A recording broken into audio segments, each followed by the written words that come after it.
देखिए, न बिजली किसी के बारे में है, न गैस किसी के बारे में है, न इन्फ्लेशन किसी के बारे में है, और साथ ही साथ जो बेरोजगारी है वो बिल्कुल बढ़ती जा रही है और बढ़ जाएगी। अभी तक जो है तो तकरीबन 15-20 लाख आदमी जो है पिछले 10 माह में बेरोजगार हुए हैं।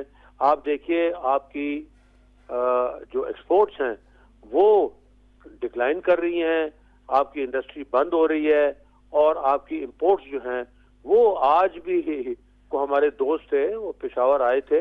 अब आपको ये मालूम होना चाहिए कि जो ये बड़ा मार्केट यहाँ होती थी, ये बड़ा मार्केट अब सारा पाकिस्तान बन गया।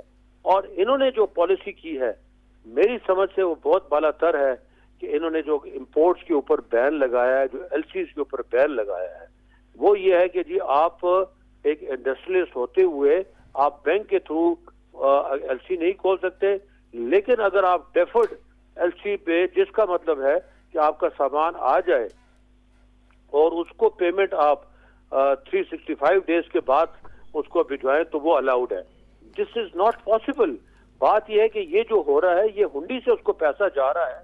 जो आपका सप्लायर है आज पाकिस्तान की एलसी यानी साइट पेमेंट वो जो एक्सेप्ट नहीं करते, तो ये कैसे हो सकता है कि वो 365 डेज में आपके लिए शिपमेंट कर दें?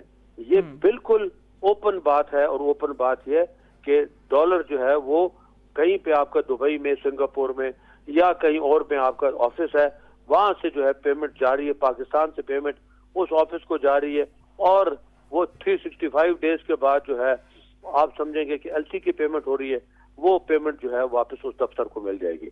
तो ये तो एक तरफ से आपके जो देखिए जो डॉलर रेट ओपन है और जो डॉलर रेट उसका बैंक का है, इसमें ये फर्क तो कभी पाकिस्तान में कोई नहीं है। आज जो है आपको ओपन मार्केट में देयर इज नो रेट। आज कोई 315 कह रहा है और कोई 325 रुपए भी कह रहा है।